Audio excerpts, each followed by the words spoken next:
Bonsoir et bienvenue. Installe-toi confortablement, ferme les yeux et laisse-toi emporter par cette histoire inspirée des vastes plaines de l'Ouest sauvage. Ce soir, je vais te raconter l'histoire de Jonas McCrae, un homme en quête de rédemption, tiraillé entre un passé sombre et l'espoir d'un nouveau départ. Une aventure où l'honneur, les secrets et les duels résonnent comme le galop d'un cheval dans le silence du désert. Prépare-toi à un voyage au cœur de la poussière et des étoiles, une épopée où chaque chapitre te guidera doucement vers la sérénité de la nuit. Maintenant, respire profondément, laisse ton esprit vagabonder et plonge dans l'histoire de l'ombre du dernier cow-boy. L'ombre venue de l'ouest. Chapitre 1. La cabane dans la vallée. Jonas McCrae avait choisi cette cabane pour une raison. Elle était à l'écart de tout. Nichée au creux d'une vallée oubliée, entourée de collines arides et de peupliers tremblants, l'endroit offrait un isolement qu'il estimait mérité. Le bois des murs craquait doucement sous l'effet du vent, et la rivière en contrebas murmurait une berceuse monotone qui remplissait les nuits d'un étrange réconfort. Chaque matin, Jonas se levait avant l'aube, allumait un feu et buvait son café en regardant les premiers rayons du soleil s'étirer sur l'horizon. Il avait pris goût à cette vie simple, loin des fusillades et des cris. Mais chaque nuit, ses rêves le ramenaient dans l'obscurité de son passé, les visages des hommes qu'il avait affrontés, les cris des innocents qu'il n'avait pas pu sauver, et les ombres de ses anciens compagnons, tombés un à un au fil des années. Ces souvenirs pesaient sur son cœur comme un sac de pierres qu'il traînait inlassablement. Chaque jour, il espérait qu'il finirait par disparaître, mais il restait tenace, comme des cicatrices invisibles. Ce jour-là, Jonas fendait du bois derrière la cabane. Le soleil descendait lentement derrière les collines et les derniers rayons peignaient le ciel en nuances de pourpre et d'or. C'est alors qu'il entendit un bruit inhabituel, le martèlement de sabots sur le chemin rocailleux menant à sa cabane. Jonas posa sa hache et se redressa, méfiant. Peu de gens osaient s'aventurer si loin. Il essuya ses mains sur son pantalon usé et s'avança vers le porche, son vieux revolver à portée de main. Le cavalier apparut enfin dans la lumière déclinante. C'était un homme en manteau de cuir, son visage à moitié dissimulé sous un large chapeau. Il tira sur les rênes, arrêtant son cheval devant la cabane. Sans un mot, il tendit une lettre scellée d'un coup de cire rouge, avant de tourner les talons et de repartir au galop, disparaissant ainsi dans l'ombre des collines. Jonas resta immobile, la lettre en main, le cœur battant. Cela faisait des années qu'il n'avait pas reçu de nouvelles de quiconque. Il déchira le sceau avec précaution et déplia le papier jauni. L'écriture familière mais tremblante lui fit l'effet d'un coup au ventre. « Jonas, j'espère que cette lettre te trouvera en vie. Je n'ai plus personne vers qui me tourner. Je suis en grand danger et je ne vois qu'une seule issue, toi. Rejoins-moi à Blackstone, c'est une affaire de vie ou de mort. Ton vieil ami, Elias. » Jonas relut la lettre plusieurs fois, chaque mot pesant un peu plus lourd sur ses épaules. Elias. Il n'avait pas entendu ce nom depuis plus d'une décennie. Ils avaient autrefois fait partie du même gang, mais leurs chemins s'étaient séparés lorsque Jonas avait décidé de disparaître pour échapper à leur vie de violence. Il soupira profondément, le regard fixé sur les collines qui s'assombrissaient. Il savait ce que cela signifiait. Revenir sur une route qu'il avait juré de ne plus emprunter. Blackstone était à 2 jours de cheval, une petite ville où il n'avait pas mis les pieds depuis des années. La vie qu'il avait soigneusement construite ici, dans cette cabane isolée, était sur le point de s'écrouler. Cette nuit-là, Jonas ne parvint pas à dormir. Le feu dans l'âtre crépitait doucement, mais il ne trouva aucun réconfort dans sa chaleur. Il sortit sur le porche, regardant la lune se lever au-dessus des collines. Des questions tournaient dans son esprit. Pourquoi Elias le contactait-il maintenant? Quel danger pouvait être assez grave pour que cet homme, si fier et indépendant, demande de l'aide? Et surtout, Jonas était-il prêt à replonger dans le monde qu'il avait fui? Le vent froid fouettait sur son visage, et dans ce silence nocturne, une décision s'imposait à lui. Il savait qu'il ne pouvait pas ignorer cet appel, pas après tout ce qu'ils avaient vécu ensemble. Au petit matin, Jonas sella son cheval, empaqueta quelques provisions et glissa son revolver dans son holster. Avant de quitter la cabane, il jeta un dernier regard à ce lieu qu'il appelait chez lui. Puis sans un mot, il fit claquer les rênes et partit vers l'est, là où l'attendait Blackstone et son passé. Chapitre 2. Le retour des fantômes. La route vers Blackstone était longue et solitaire. 2 jours de voyage à travers des plaines désolées et des collines arides. Jonas avançait lentement, ses pensées s'entremêlant avec le rythme des sabots de son cheval sur le sol poussiéreux. Chaque kilomètre semblait porter le poids de son passé, comme si les terres elles-mêmes murmuraient les souvenirs qu'il voulait oublier. En fin d'après-midi, Jonas arrivait dans un ancien village abandonné, un endroit qu'il reconnaissait instantanément. Les bâtiments en bois étaient pourris et inclinés, certains réduits à des squelettes de poutres rongés par le temps. Les panneaux, autrefois fièrement accrochés aux devantures des commerces, gisaient au sol, à moitié enfouis dans la poussière. Il arrêta son cheval devant ce qui avait été un saloon, une structure branlante dont les portes battantes ne tenaient plus qu'à un seul gond. Jonas descendit de sa monture, son regard parcourant les lieux avec une étrange combinaison de mélancolie et de méfiance. C'était ici, des années plus tôt, qu'il avait participé à l'un de ses premiers braquages avec Elias et leur gang. Un saloon bruyant, une nuit où l'alcool coulait à flots et où l'arrogance de leur jeunesse leur avait fait croire qu'ils étaient invincibles. Jonas pouvait encore entendre les cris des clients terrifiés, les ordres hurlés par son chef de gang et le bruit sec des revolvers. Mais ce qu'il n'oubliera jamais, c'était le visage d'un garçon, peut-être âgé de 16 ans, qui s'était dressé courageusement pour défendre son père. Jonas se souvenait de l'avoir désarmé d'un geste brusque, sans lui faire de mal, mais un autre membre du gang n'avait pas hésité. Un coup de feu avait résonné, et le garçon était tombé. Jonas se frotta les tempes, comme pour effacer ces images, mais elles s'accrochaient à lui avec la ténacité d'un cauchemar. Il se demanda ce qu'il était venu chercher ici. De la rédemption, de la compréhension, ou juste un rappel cruel de ses erreurs. Alors qu'il remontait en selle, le soleil commençait à se coucher peignant le ciel de teintes rouges et dorées. Jonas continua son chemin, mais l'atmosphère pesante du village le suivit comme une ombre. Plus loin, sur la route, il passa près d'un grand chêne, son tronc marqué de cicatrices profondes. Il se rappela qu'ici, ils avaient enterré un de leurs compagnons, un homme nommé Lyle, loyal mais imprudent. Lyle avait été tué lors d'une fusillade après un braquage raté.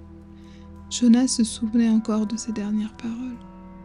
« Ne laisse pas cette vie te détruire, Jonas. » Ces mots résonnaient encore dans son esprit, et pourtant il n'avait jamais réussi à leur donner un sens. À mesure que la nuit tombait, Jonas installa son campement sous un ciel étoilé, les collines environnantes réduites à des silhouettes sombres contre l'horizon. Le feu qu'il avait allumé projetait une lumière vacillante, mais il ne trouvait aucun réconfort dans sa chaleur. Il était tiraillé entre 2 forces opposées, le désir de tout abandonner et de retourner à sa cabane, là où il était à l'abri des fantômes, et l'obligation de répondre à l'appel d'Elias.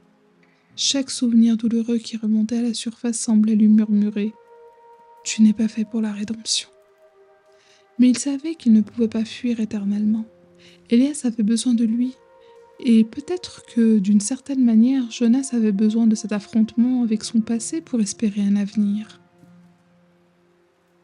Avant de fermer les yeux pour la nuit, il murmura dans l'obscurité, un pas à la fois, juste un pas de plus. Un pas à la fois, juste un pas de plus. Mais même dans ses rêves, les visages du passé continuaient de le hanter, mêlant regret et espoir dans un tourbillon silencieux. Chapitre 3. Blackstone. Après 2 jours de chevauchée à travers les collines et les plaines, Jonas McRae atteignit enfin Blackstone. La ville était nichée dans une vallée bordée de falaises abruptes, et à mesure qu'il approchait, il ressentait une tension palpable dans l'air. Même à distance, il entendait le tumulte des voix, les bruits de sabots pressés et le cliquetis des armes.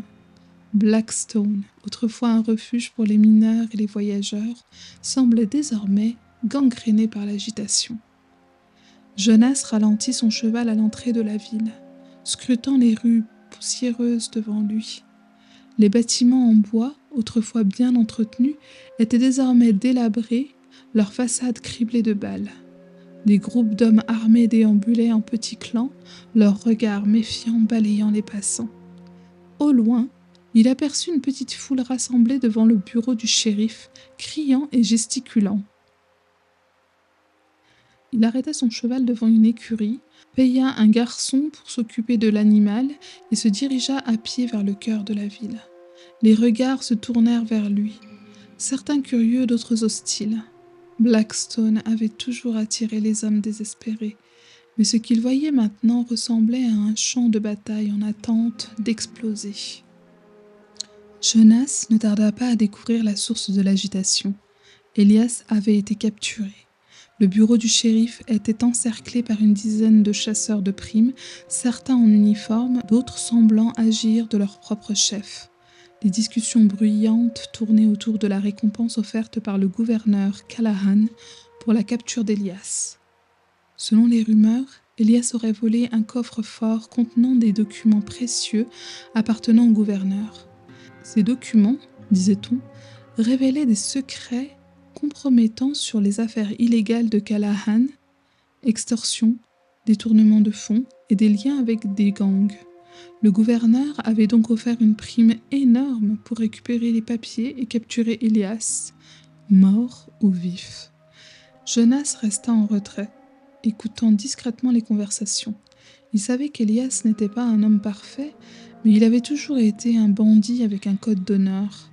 Voler un coffre-fort appartenant à un homme aussi puissant que Callahan ne ressemblait pas à une décision impulsive. En cherchant plus d'informations, Jonas entra dans le saloon, un lieu bruyant où l'alcool et les discussions coulaient librement. À l'intérieur, il reconnut une figure familière, Clara Duval, une chasseuse de primes qu'il avait croisée plusieurs fois dans son ancienne vie. Elle était assise, seule à une table, son revolver posé bien en évidence à côté de son verre. Jonas s'approcha prudemment et s'assit en face d'elle. Clara leva un sourcil, surprise, avant de lâcher un petit rire ironique. « McRae, ça faisait longtemps, je te croyais mort. »« Pas encore, » répondit-il en s'appuyant sur le dossier de sa chaise. « J'ai entendu dire qu'Elias est en ville. » Clara le fixa un instant, cherchant à déchiffrer ses intentions. Puis, elle se pencha en avant, baissant la voix. « Ton ami a fait quelque chose de gros cette fois. S'il a vraiment ce que Callahan recherche, il est fichu. Mais tu sais aussi bien que moi que ce genre d'histoire cache toujours plus que ce qu'on voit. » Elle lui apprit qu'Elias avait été capturé dans un campement près des montagnes, où il se cachait avec une petite bande d'hommes. Les chasseurs de primes avaient ramené une partie du coffre volé, mais les documents les plus précieux manquaient encore. Jonas comprit que le gouverneur ne voulait pas seulement récupérer son bien, mais également faire de l'arrestation d'Elias un exemple pour dissuader quiconque de s'opposer à lui. Jonas passa le reste de la journée à observer la situation. Le bureau du shérif était gardé de tous côtés, et les chasseurs de primes étaient sur le qui-vive. Ils savaient qu'ils ne pourraient pas libérer Elias sans un plan précis. De retour au saloon, il rejoignit Clara et proposa une alliance temporaire. Elle hésita, mais l'idée de partager la prime pour les documents manquants semblait la convaincre. Jonas et Clara commencèrent à échafauder un plan pour infiltrer le bureau du shérif. récupérer Elias et découvrir la vérité sur ce que Callahan voulait à tout prix cacher. Alors que la nuit tombait sur Blackstone, Jonas sentit une vieille étincelle s'allumer en lui. L'homme qu'il avait tenté d'enterrer dans sa cabane n'était jamais vraiment parti. Mais cette fois, il se jura que ce combat serait pour une cause juste, pas pour l'or ni pour la gloire. Chapitre 4. L'ombre du gouverneur. Blackstone, sous l'emprise du gouverneur Callahan, n'était pas seulement une ville en chaos, c'était une pièce maîtresse dans une stratégie bien plus vaste, une toile d'araignée où chaque fil était tiré par l'homme le plus puissant de la région.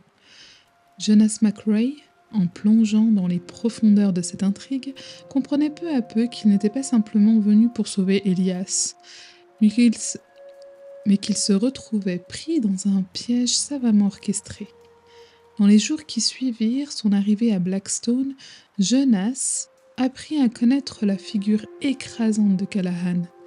Le gouverneur n'était pas un simple politicien, c'était un manipulateur, un homme qui contrôlait non seulement la loi, mais aussi l'économie et les forces armées de la région. Sa réputation était celle d'un bienfaiteur public, mais dans l'ombre, il finançait des gangs, éliminait ses rivaux et s'assurait que personne ne puisse le contester. Jonas entendit parler de Callahan dans presque toutes les conversations. Les commerçants murmuraient son nom avec crainte, les chasseurs de primes suivaient ses ordres avec avidité et les habitants, accablés par des impôts écrasants, n'osaient même plus espérer un changement. Blackstone était son royaume et Elias n'était qu'un pion dans une partie beaucoup plus vaste. En enquêtant sur les circonstances de l'arrestation d'Elias, Jonas découvrit que tout avait été soigneusement planifié. Elias avait volé le coffre-fort non par appât du gain, mais pour exposer les pratiques corrompues de Callahan. Ce coffre contenait des preuves accablantes, des registres falsifiés, des correspondances avec des chefs de gang et des comptes montrant des détournements de fonds massifs. Elias espérait révéler la vérité et rallier les habitants contre le gouverneur. Mais Callahan avait anticipé cela. Au lieu de le poursuivre discrètement, il avait fait de l'arrestation d'Elias un spectacle, offrant une récompense qui avait attiré tous les chasseurs de primes de la région. Il savait que Jonas ne pourrait pas ignorer l'appel de son vieil ami et que, tôt ou tard, il se retrouverait dans la ville. Jonas comprit rapidement qu'il n'avait pas affaire à une simple mission de sauvetage. Sauver Elias signifiait défier Callahan ouvertement, ce qui reviendrait à déclarer la guerre au pouvoir absolu qui régnait sur la région. Cela lui rappela un temps où il était lui-même un hors-la-loi, traqué. Mais cette fois, il savait qu'il ne pourrait pas agir seul. Clara, la chasseuse de primes qui avait accepté de l'aider, lui apporta des informations cruciales. Elle avait travaillé pour Callahan par le passé et connaissait certains de ses alliés. Callahan ne se bat jamais directement, lui dit-elle en jouant avec son verre au saloon. Il utilise toujours des intermédiaires, des hommes de main, des chasseurs de primes, mais il a un point faible. Il est obsédé par le contrôle. S'il sent qu'il le perd, il devient imprévisible. Jonas prit note de cette information. S'il voulait avoir une chance de vaincre Callahan, il devait créer un chaos que le gouverneur ne pourrait pas contrôler. Jonas et Clara commencèrent à échafauder un plan. Ils devaient d'abord libérer Elias, qui était détenu dans une cellule du bureau du shérif, et récupérer les documents manquants. Ces preuves étaient la clé pour déstabiliser Callahan et exposer ses crimes. Mais ils savaient que ce ne serait que le début. Callahan ne s'effondrerait pas sans riposter. Jonas décida de provoquer Callahan directement, de le forcer à sortir de l'ombre. Il savait que cela le mettrait en danger, mais il n'y avait pas d'autre moyen. « Si je veux sauver Elias, je dois devenir la menace qu'il pense que je suis déjà, » déclara-t-il à Clara. Elle hocha la tête, un sourire en coin. « Alors, faisons de toi la plus grande menace qu'il ait jamais vue. » En préparant leur plan, Jonas sentit le poids de son passé peser sur ses épaules. Il se souvenait de toutes les fois où il avait été du côté opposé de la loi, poursuivi par des hommes comme Callahan. Il savait que ce combat ne serait pas seulement pour Elias, mais pour lui-même. Chaque étape de ce chemin était une confrontation avec ce qu'il avait été et ce qu'il voulait devenir. Alors que la nuit tombait sur Blackstone, Jonas regarda son reflet dans la vitre poussiéreuse du saloon. Derrière lui, la ville s'agitait encore, pleine de dangers et de tensions.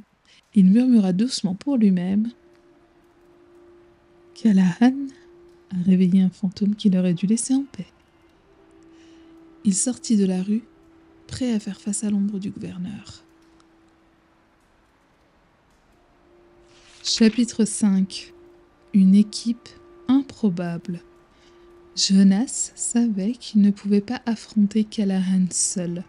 Pour libérer Elias et déjouer les plans du gouverneur, il aurait besoin d'alliés. Pas n'importe quels alliés, mais des individus capables de naviguer dans le chaos et de prendre des risques. Blackstone regorgeait de personnes au passé compliqué, mais il fallait choisir avec soin. Une erreur, et l'opération échouerait avant même d'avoir commencé. Clara Duval était déjà à ses côtés, mais Jonas avait encore du mal à savoir jusqu'où il pouvait lui faire confiance. En tant qu'ancienne chasseuse de primes, elle avait travaillé pour des hommes comme Callahan, mais ses récents choix montraient qu'elle cherchait à tourner la page. « Je ne fais pas ça par altruisme, McCrae », lui dit-elle en examinant ses revolvers dans le saloon déserté. « Callahan a utilisé des gens comme moi pendant des années, puis il nous a jetés au loup. Je veux lui faire payer. » Jonas hocha la tête. Clara avait des compétences précieuses. Elle connaissait les tactiques des chasseurs de primes, avait un réseau d'informateurs et était une tireuse d'élite redoutable. Mais surtout, elle comprenait comme Callahan pensait, ce qui en faisait une alliée indispensable. Le lendemain, Clara emmena Jonas dans un entrepôt abandonné à la périphérie de Blackstone. Là, ils trouvèrent Miguel Alvarez, un spécialiste des explosifs. Petit et nerveux, Miguel manipulait des bâtons de dynamite avec une précision effrayante, tout en marmonnant en espagnol. « Lui » demanda Jonas en haussant un sourcil.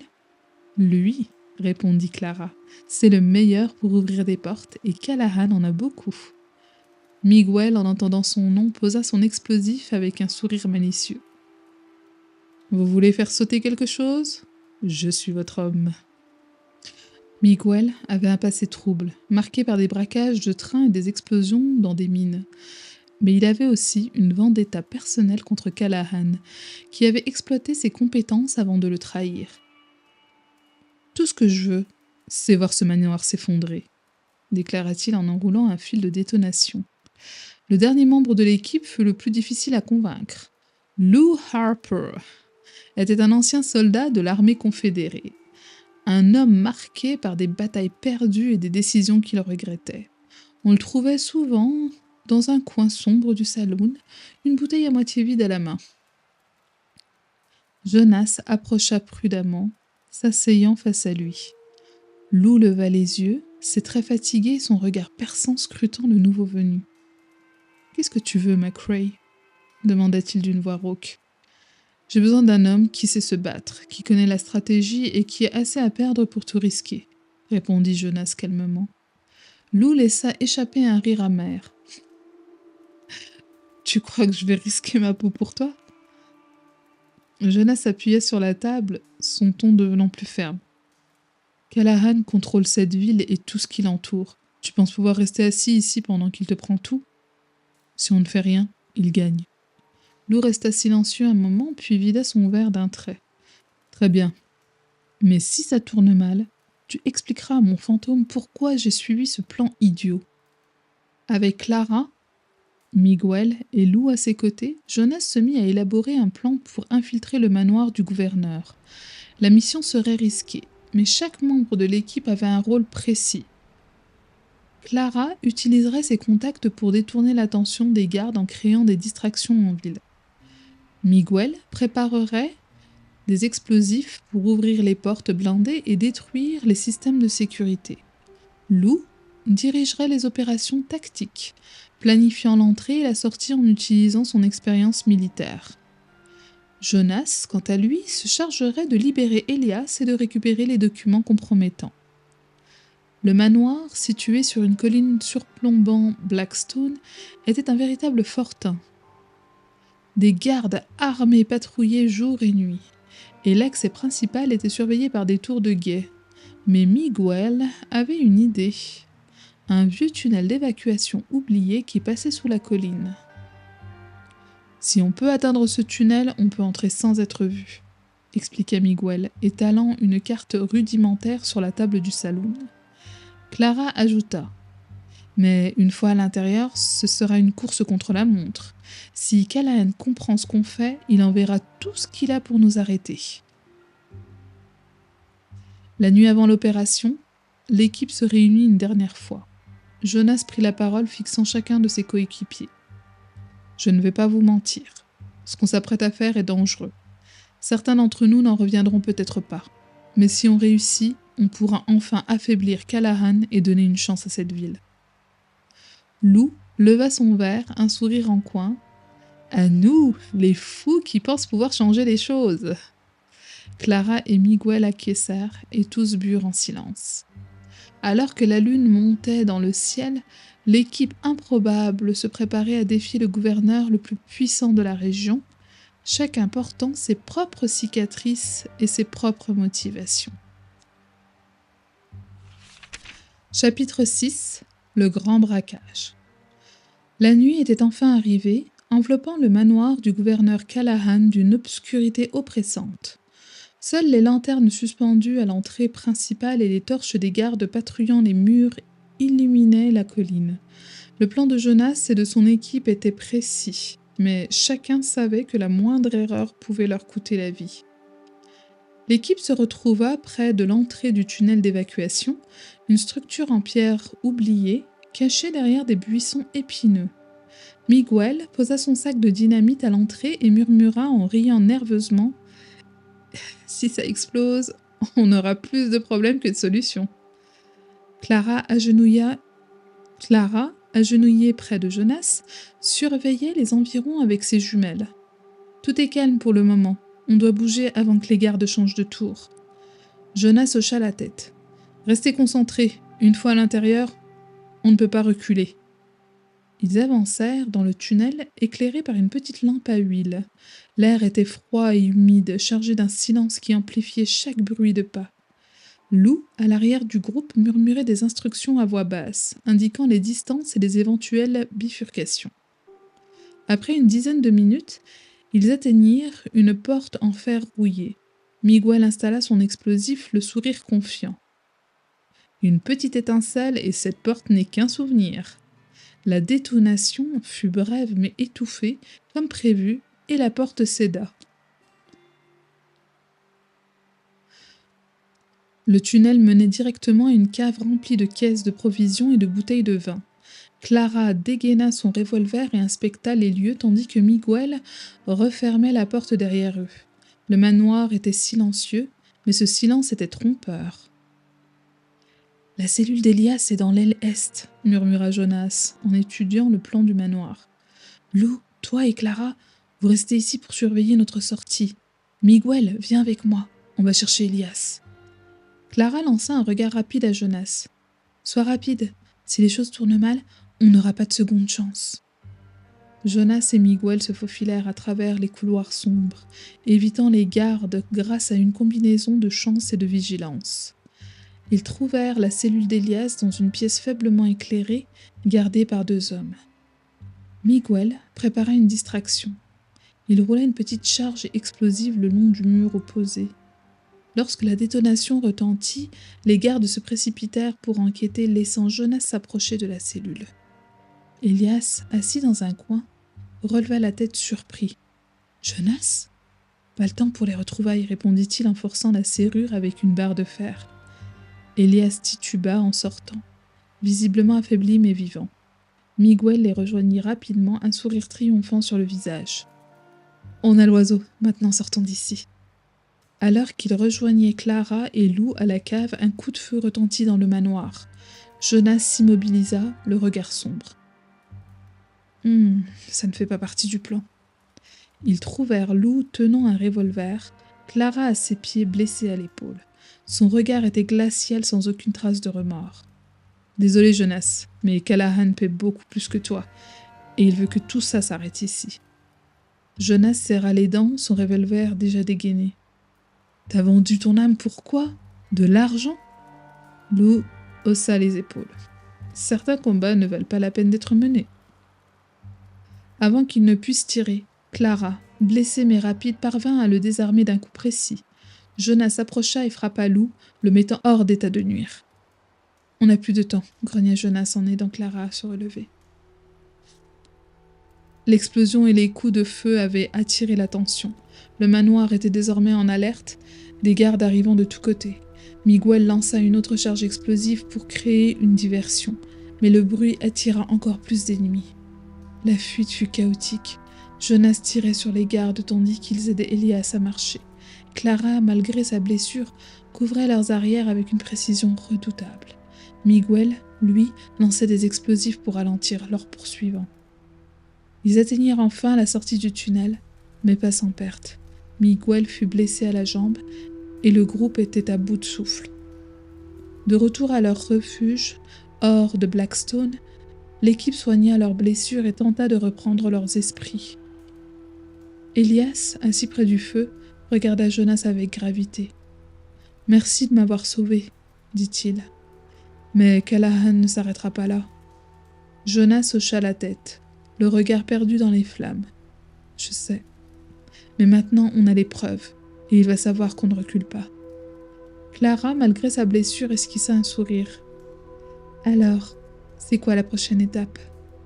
Jonas leva les yeux vers elle, la détermination brûlant dans son regard. « On termine ce qu'on a commencé. » Chapitre 7. La vérité dévoilée. Après leur fuite dramatique du manoir, Jonas et son équipe s'étaient réfugiés dans une cabane isolée, à la lisière d'une forêt dense. Clara pansait ses blessures tandis que Miguel et Elias discutaient à voix basse autour du feu. Jonas, assis à l'écart, fixait les flammes d'un air sombre. Il savait qu'ils avaient gagné une bataille, mais la guerre contre Callahan était loin d'être terminée. Elias s'approcha de Jonas, une tasse de café fumante à la main. Il s'assit à côté de lui en silence, avant de prendre une profonde inspiration. « On doit parler, Jonas, » dit-il d'un ton grave. Jonas détourna les yeux des flammes et le fixa. « Parle. » Elias posa sa tasse, hésitant. « Ce coffre que j'ai volé, ce n'était pas seulement pour exposer Callahan. Il cherchait quelque chose de précis, un trésor, et ce trésor a un lien avec toi. » Jonas resta immobile, son regard se durcissant. « Continue. » Elias expliqua que Callahan avait appris l'existence d'un butin caché laissé par un gang légendaire qui avait sévi dans la région des années auparavant. Ce gang, les Loups Rouges, avait amassé une fortune en or, en bijoux, en artefacts rares, avant de disparaître. Ce que Callahan ignorait, c'est que Jonas avait été un membre de ce gang dans sa jeunesse tumultueuse. Le trésor enterré quelque part dans une gorge reculée avait été laissé pour financer une éventuelle revanche si le gang devait être dissous. Jonas avait juré de ne jamais révéler cet emplacement, même après avoir quitté cette vie. « Callahan sait que tu étais l'un des Loups Rouges, » ajouta Elias. « Il a utilisé ma capture pour te forcer à sortir de l'ombre. Tout ce qu'il veut, c'est que tu le mènes au trésor. »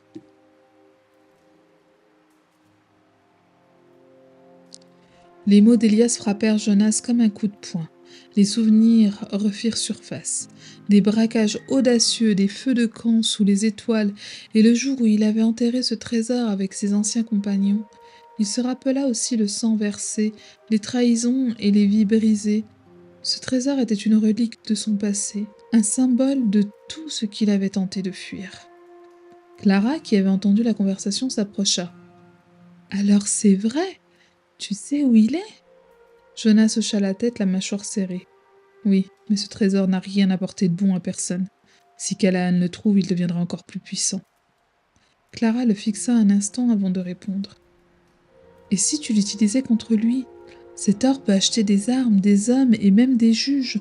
Tu pourrais renverser Callahan à son propre jeu. » Jonas passa la nuit à réfléchir, seul sous le ciel étoilé.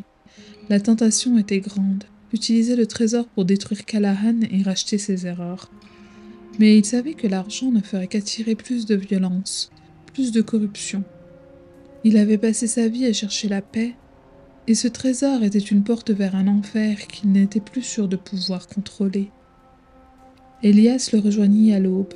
« Jonas, je sais ce que tu ressens, mais si on ne fait rien, Callahan continuera de régner. Ce trésor, c'est peut-être notre seule chance. » Jonas soupira. « Ce trésor est une malédiction. Mais tu as raison. Si je ne fais rien, il gagnera. Je ne peux pas laisser ça arriver. »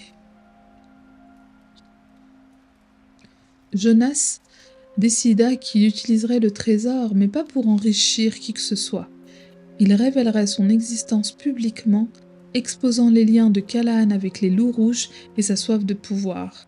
Il savait que cela attirerait l'attention de la presse et des forces extérieures, et que cela pourrait affaiblir l'emprise du gouverneur. Le plan était simple, mais risqué. Il devait se rendre à la gorge où le trésor était caché, le récupérer et préparer un coup d'éclat pour exposer Callahan. Clara, Miguel et Elias se mirent immédiatement au travail pour préparer leur expédition.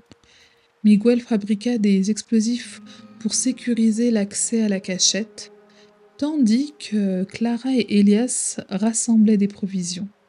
Jonas, quant à lui, retourna dans ses souvenirs pour tracer la route. Avant de partir, Jonas se tint devant le groupe. « Ce trésor a coûté la vie à des gens que je considérais comme ma famille. Ce qu'on s'apprête à faire n'est pas pour nous. C'est pour les gens que Callahan a opprimés, pour ceux qui méritent une chance de vivre sans peur. » Clara hocha la tête. « Alors faisons-le. » Alors que le soleil se levait sur la cabane, l'équipe improbable se mit en route, avec Jonas en tête, guidé non seulement par la mémoire de son passé, mais aussi par l'espoir d'un futur différent. Chapitre 8. Le duel dans le désert. Le soleil brûlant du désert semblait suspendu dans le ciel, immobile, comme s'il observait l'affrontement à venir. Jonas et son équipe avaient mené Callahan et ses hommes loin de Blackstone, les attirant dans cette étendue aride, un terrain où chaque rocher, chaque ombre pouvait devenir un avantage ou une menace. Ici, il n'y aurait ni renfort ni échappatoire. Jonas était debout au sommet d'un plateau rocheux, observant au loin la poussière soulevée par le groupe de cavaliers de Callahan. Clara, accroupie à côté de lui avec son fusil longue portée, murmura « Ils sont là, plus nombreux que prévu. » Miguel, ajustant la dynamite dans son sac, sourit nerveusement. « Ce n'est pas la quantité qui compte, c'est la surprise. » Elias, affaibli mais déterminé, serra les dents. Callahan ne sait pas dans quoi il s'est embarqué. Jonas hocha la tête. « Souvenez-vous, on ne gagne pas par la force, on gagne par la stratégie. » Le plan était simple mais risqué. Attirer Callahan dans un goulot étroit entre deux collines, où Miguel avait installé des charges explosives pour bloquer la retraite de ses hommes. Clara utiliserait sa position élevée pour semer le chaos avec des tirs précis, tandis que Jonas et Elias attaqueraient directement Callahan, l'obligeant à sortir de sa couverture. Le groupe de Callahan arriva exactement comme prévu, leurs chevaux soulevant des nuages de poussière. Callahan chevauchait au centre, entouré de ses gardes, son visage affichant un mélange de confiance et de mépris. Il savait que Jonas l'attendait, et il savourait l'idée de mettre un terme à cette confrontation. Quand le premier coup de feu retentit, tout bascula. Clara tira sur un garde qui s'effondra de sa monture, semant la confusion parmi les hommes de Callahan. Miguel actionna une première explosion, fermant le passage derrière eux et piégeant leur groupe dans le couloir rocheux. Les cris des chevaux et les hurlements des hommes résonnèrent dans l'air chaud. Jonas et Elias surgirent des ombres, revolvers dégainés, ciblant les hommes les plus proches de Callahan. Les tirs étaient précis, calculés, mais le nombre des ennemis restait écrasant. Callahan, furieux mais toujours calme, descendit de son cheval, sortant un fusil à double canon, Il hurla. « McRae, montre-toi qu'on en finisse !» Jonas répondit à l'appel, s'avançant lentement dans l'arène improvisée, son revolver abaissé mais prêt. « Tu voulais me trouver, Callahan ? Me voilà. » Les deux hommes se faisant face, séparés par une vingtaine de mètres de sable et de roches. Les tirs autour d'eux semblaient s'estomper, remplacés par un silence lourd, presque sacré. « Tu as causé assez de dégâts, Callahan, » lança Jonas. « Tu aurais dû rester dans ton palais doré. » Callahan sourit froidement. « Et toi, McRae, tu aurais dû rester caché dans ta cabane. Mais te voilà, prêt à mourir comme les autres. » Le duel commença en un éclair. Callahan fut le premier à tirer, mais Jonas anticipa le mouvement, esquivant et ripostant avec une précision dévastatrice. Son premier tir fit tomber le fusil des mains de Callahan, et le second toucha son épaule, le faisant reculer avec un grognement de douleur. Callahan, blessé mais déterminé, dégaina un couteau et se jeta sur Jonas. Les deux hommes se battirent corps à corps, roulant dans le sable, échangeant des coups brutaux. Jonas parvint finalement à désarmer Callahan, le maintenant au sol, son revolver pointé sur son adversaire. Callahan, ensanglanté et haletant, fixa Jonas avec un sourire amer. « Vas-y, McRae. Vas-y, tire, termine ce que tu as commencé. » Jonas hésita. La tentation de mettre fin à tout cela était forte, mais il savait qu'un coup de feu ne suffirait pas à détruire l'héritage de Callahan. Ce n'était pas seulement un homme qu'il combattait, mais un système tout entier. Il se redressa lentement, abaissant son arme. « Tu ne mérites pas une mort rapide, tu répondras de tes actes devant ceux que tu as opprimés. » À cet instant, un cri résonna. Miguel, couvert de sang, accourait. « Clara! Elle est blessée !» Jonas se précipita vers la colline où Clara avait tenu sa position. Elle était allongée, touchée par une balle mais consciente. « Je vais bien, » murmura-t-elle avec un sourire faible. « C'est juste une éraflure. » Avec Callahan capturé et ses hommes dispersés, Jonas et son équipe rassemblèrent leurs forces pour rentrer à Blackstone. Le gouverneur, autrefois intouchable, était maintenant un homme brisé, son pouvoir réduit à néant. Mais la victoire avait un goût amer. Clara portait des cicatrices qui mettraient des semaines à guérir. Miguel, malgré son sourire habituel, était profondément marqué par la violence qu'il avait vue. Elias, bien qu'en vie, semblait plus hanté que jamais par leur passé commun.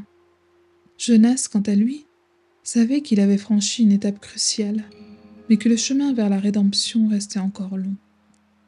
Alors que le soleil se couchait sur le désert, Jonas regarda en arrière, vers le champ de bataille. Le sable, imbibé de sang, semblait presque paisible sous la lumière dorée. Il murmura pour lui-même.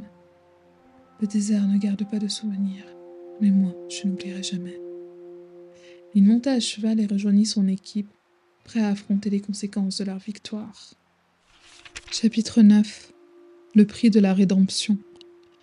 Le duel dans le désert était terminé, mais la victoire de Jonas laissait un goût amer.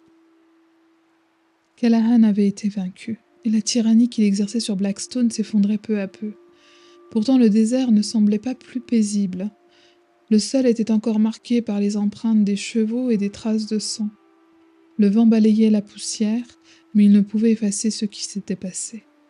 Jonas, assis près d'un feu de camp, regardait Elias. Son vieil ami était vivant, mais les épreuves qu'ils avaient traversées l'avaient changé. Ses épaules affaissées et son regard vide parlaient d'un homme brisé par les choix qu'il avait faits et les sacrifices qu'il avait endurés. Clara, blessée mais debout, rangeait son fusil en silence. Miguel, encore nerveux, inspectait les restes de ses explosifs, évitant le regard de Jonas. L'équipe qui avait affronté Callahan ensemble semblait désormais fragmentée, chacun portant son propre fardeau.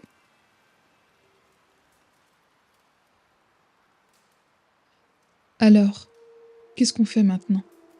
demanda Clara, rompant le silence. Jonas resta un moment sans répondre, les yeux fixés sur les flammes. « On finit ce qu'on a commencé. on s'assure que ce trésor ne puisse plus jamais causer de mal. Miguel hocha la tête, bien qu'il semblait hésitant. Tu veux l'enterrer, pas vrai? Le cacher pour de bon? Oui, répondit Jonas. Cet or a déjà coûté trop de vies. Callahan voulait s'en servir pour asseoir son pouvoir. Je ne laisserai personne d'autre répéter cette erreur. Au petit matin, Jonas et Elias partirent seuls, laissant Clara et Miguel derrière. Le trésor caché dans une gorge reculée n'était accessible qu'à ceux qui connaissaient les routes dangereuses qui y menaient. Jonas avait promis à ses anciens compagnons de gang que ce secret ne sortirait jamais, et il comptait tenir cette promesse une dernière fois. Le voyage fut silencieux, rythmé seulement par le bruit des sabots sur le sol rocailleux. Elias, affaibli mais déterminé, brisa finalement le silence. « Pourquoi t'es encore là, Jonas? Après tout ce qu'on a vécu, tu pourrais partir, trouver une vie tranquille. » Jonas esquissa un sourire amer. « Tu sais aussi bien que moi qu'on ne peut pas échapper à ce qu'on est. Mais on peut essayer de faire mieux. Ce trésor, il symbolise tout ce qu'on a fait de mal. Si je peux m'assurer qu'il ne détruira plus personne, ça vaut la peine. » Lorsqu'ils atteignirent la gorge, Jonas sentit une vague de souvenirs le submerger. C'était ici qu'il avait enterré le trésor avec les loups rouges. Il pouvait presque entendre les rires de ses anciens compagnons, les voix d'hommes qu'il considérait autrefois comme une famille. Ils déterrèrent le coffre, lourd et rouillé par les années. En l'ouvrant, Elias laissa échapper un sifflement impressionné. L'or, les bijoux et les artefacts semblaient intacts, brillant faiblement sous la lumière du soleil.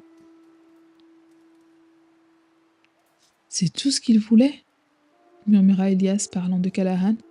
Jonas ferma le coffre avec un bruit sec. « Et c'est tout ce qu'il ne pourra jamais avoir. » Ils passèrent la journée à creuser un nouveau trou encore plus profond, dans un endroit où personne ne pourrait le trouver. Une fois le coffre enterré, Jonas marqua l'endroit avec une simple pierre sans inscription. De retour à Blackstone, Jonas fit ses adieux à Elias et aux autres. Clara, appuyée sur un bâton, le regarda avec un sourire triste. « Alors c'est tout? Tu pars comme ça ?» Jonas haussa les épaules. « Je fais ce que j'avais à faire. Il est temps pour moi de disparaître. » Miguel s'avança tendant une main à Jonas. « Où que tu ailles, prends soin de toi, amigo. » Jonas serra la main de chacun, échangeant des regards qui disaient plus que des mots. Il savait qu'ils avaient partagé quelque chose d'unique, mais il sentait aussi qu'ils ne pouvaient pas rester. Alors que Jonas quittait Blackstone, il s'arrêta une dernière fois pour regarder la ville au loin. Il se sentait plus léger, comme si un poids qu'il portait depuis des années s'était enfin dissipé. Le trésor était enterré, Callahan était tombé, et son équipe improbable avait survécu. Mais Jonas savait que la rédemption ne se trouvait pas dans les victoires ou les richesses. Elle se trouvait dans les choix qu'il ferait à partir de maintenant. Il enfila son chapeau, tourna les rênes de son cheval et s'éloigna vers l'horizon, prêt à affronter l'inconnu avec une conscience un peu plus en paix.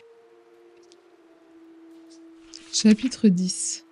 Une dernière balade. Le chemin vers la cabane était silencieux, enveloppé dans une brume légère qui flottait au-dessus des collines.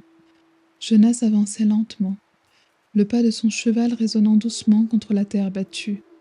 Son corps était fatigué, marqué par les épreuves qu'il venait de traverser, mais son esprit, pour la première fois depuis des années, semblait étrangement calme. Lorsqu'il aperçut la cabane au loin, nichée au creux de la vallée, Jonas sentit une vague d'émotion monter en lui. Ce lieu, qu'il avait autrefois vu comme une prison d'isolement, était devenu son sanctuaire. Il mit un pied à terre, devant la porte, et attacha les rênes de son cheval à un vieux poteau. Les planches usées de la cabane craquèrent sous ses pas alors qu'il poussait la porte. L'intérieur était exactement comme il l'avait laissé, simple, modeste, mais accueillant. Une fine couche de poussière couvrait les meubles, et le silence semblait presque palpable. Jonas s'assit sur la chaise près du foyer, posant son chapeau sur la table. Il resta là un moment, les mains croisées devant lui, écoutant le vent souffler doucement à travers les arbres.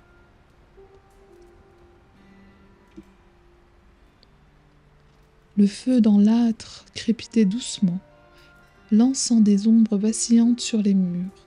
Jonas se perdit dans ses pensées, revoyant les visages de ceux qu'il avait perdus, ses anciens compagnons du gang, Elias, Clara, Miguel. Chacun avait joué un rôle dans son voyage et chacun lui avait appris quelque chose sur lui-même. Il savait que son chemin avait été jonché d'erreurs, de choix qu'il aurait voulu changer. Mais il comprenait maintenant que la rédemption ne consistait pas à effacer le passé, mais à apprendre à vivre avec lui. Il murmura doucement. « Je ne suis pas un homme parfait, mais je suis encore debout. » Au lever du soleil, Jonas sortit sur le porche. Une tasse de café chaud entre les mains. Le ciel teinté de nuances d'or et de rose semblait s'étirer à l'infini. Les collines ondulaient doucement à l'horizon, baignées de la lumière du matin. Il inspira profondément, sentant l'air frais remplir ses poumons. Pour la première fois depuis longtemps, il ne ressentait plus le poids du passé comme une chaîne. Il était libre, non pas parce que ses erreurs avaient été oubliées, mais parce qu'il avait choisi de ne plus laisser ses erreurs le définir. Un oiseau passa dans le ciel, son cri résonnant dans la vallée. Jonas le suivit du regard, un sourire discret se dessinant sur ses lèvres.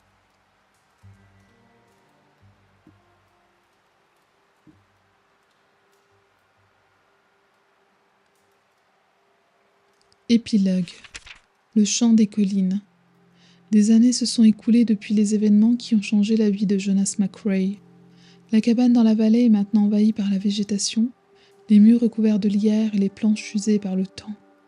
Les habitants des villes voisines racontent encore des histoires sur le dernier cow-boy. Cet homme mystérieux qui, dit-on, avait enterré un trésor quelque part dans les collines. Mais ce trésor n'a jamais été trouvé. Un jeune cavalier s'aventure un jour jusqu'à la cabane, attiré par les légendes. À l'intérieur, il trouve un journal, soigneusement posé sur une table en bois. Les pages jaunies racontent l'histoire de Jonas, ses erreurs, ses victoires et les leçons qu'il a tirées de sa quête de rédemption. À la dernière page, une note manuscrite dit « La paix ne s'achète pas avec de l'or, mais avec le courage d'affronter ses démons et de protéger ce qui compte. Si tu lis ceci, cherche moins le trésor et plus la vérité de ton propre cœur. » Le jeune cavalier referme le journal, contemple l'horizon et repart laissant derrière lui la cabane et son mystère. Au sommet d'une colline voisine, une silhouette semble observer la scène. Est-ce un mirage, une ombre portée par le vent, ou l'esprit de Jonas McCrae, enfin libre, veillant sur ceux qui viennent après lui? Le soleil se couche, enveloppant les collines d'une lumière dorée. Et dans le silence du crépuscule, un murmure semble flotter dans l'air comme un dernier adieu. La rédemption est une route solitaire, mais elle mène toujours à la lumière.